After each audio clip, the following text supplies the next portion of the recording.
வள்ளல் பெருமான் உண்மையை மறைத்து சொன்னவர் அல்ல, உலகத்துக்கு உரைக்க சொன்னவர் வள்ளல் பெருமானார்.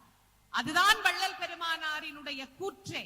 அவர் மிக தெளிவாக சொன்னார், ஒளித்து உரைப்பவன் அல்ல நான் அப்படின்னு சொல்றார். யாருக்கும் பயந்துகிட்டே இந்த பார் சைலண்டா உனக்கு மட்டும் சொல்றேன், கேட்டா கேளு, கேட்காம போனா போ, அப்படிலாம் சொல்லல. ஒளித்து உரைப்பவன் அல்ல நான், வாய்ப்பறை ஆர்க்கின்றேன், ஒரு சிறிதும் அச்சமுறேன் அப்படின்னு எழுதினார். நான் யாருக்கும் பயப்பட வேண்டாம், ஏன் என்னிடத்தில் உண்மை இருக்கிறது, ஆகவே நான் யாருக்கும் அஞ்ச தேவையில்லை என்கிறார். என்ன அழகா அடுத்து 9, 10, 11வது 12வது பாடல்கள்ல நமக்கு வரிசைப்படுத்துகின்றார். அதுல 10வது பாடல்ல மிக அழகாக குறிப்பிடுகிறார், அருட்பெரும் ஜோதி பெருமான் அம்மையுமாய் அப்பனுமாய் அருளுபவன் அவனே அப்படின்னு நமக்கு சொல்றார்.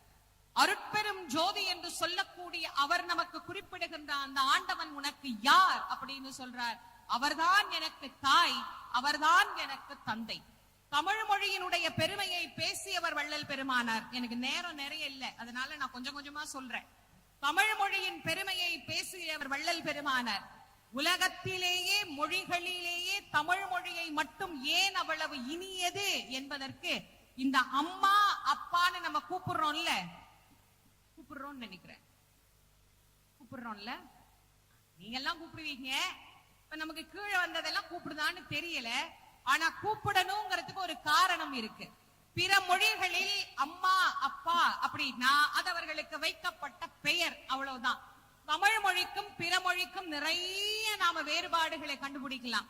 அதுல ஏன் தமிழ் மொழியை உயர்ந்தது அப்படின்னு சொல்றாங்கன்னா அதற்கு ஒரே ஒரு காரணம் உண்டு. இது பெயருக்காக வைக்கப்பட்டது அல்ல, உணர்வு பூர்வமாக வைக்கப்பட்டது. இந்த மொழி ஒரு உணர்வு பூர்வமான மொழி. எதற்காக அப்படி சொல்லணும்? பாரதியார் சொல்லுகிறார், அச்சமில்லை அச்சமில்லை அச்சம் என்பதில்லையே அப்படின்னு சொல்றார். ஒரு கோழைய கூப்பிட்டு இத சொல்லுடா அப்படின்னா கூட ஆனா அச்சமில்லை அச்சமில்லை அச்சம் என்பதில்லையே அப்படின்னு சொல்ல மாட்டான். அதை சொல்லும் போது எப்படி சொல்லுவான்? அச்சமில்லை அச்சமில்லை அச்சம் என்பதில்லையே, உச்சி மீது வான் இடிந்து விழுகின்ற போதிலும் அச்சமில்லை அச்சமில்லை அச்சம் என்பதில்லையே. இந்த மொழியிலேயே உணர்வு இருக்கிறது. நீங்க இப்ப உட்கார்ந்து இருக்கிறீங்க, இதற்கு நாற்காலி என்று பெயர். ஏங்க இதுக்கு நாற்காலின்னு பெயர் வச்சாங்கன்னா தமிழ்ல ரொம்ப அழகா நாங்க விளக்கம் சொல்லிடுவோம். 4 கால் இருக்கிறதுனால இதுக்கு பேரு நாற்காலி.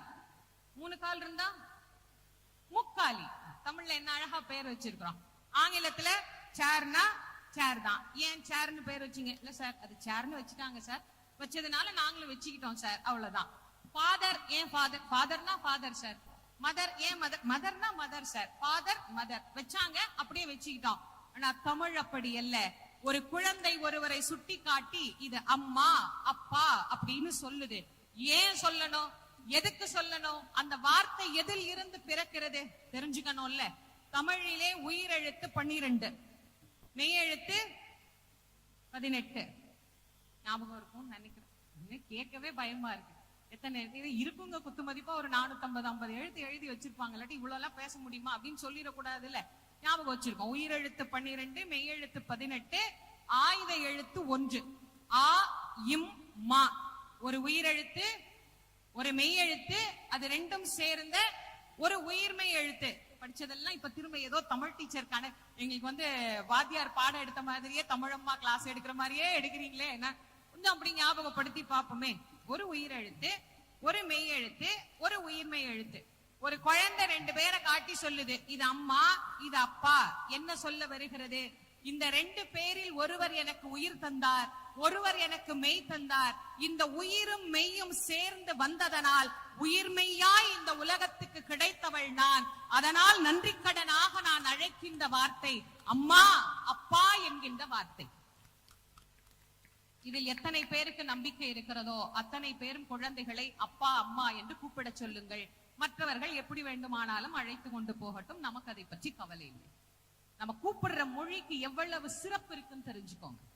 அந்த மொழியில் அவர் சொல்லுகிறார், அம்மா அப்பா. யார் அம்மா அப்பா? இறைவன் எனக்கு அம்மா, இறைவன் எனக்கு அப்பா. அவரே எனக்கு அம்மையுமாய் அப்பனுமாய் வந்த காரணத்தினால் தான் நான் இந்த நிலையில் இருக்கிறேன்.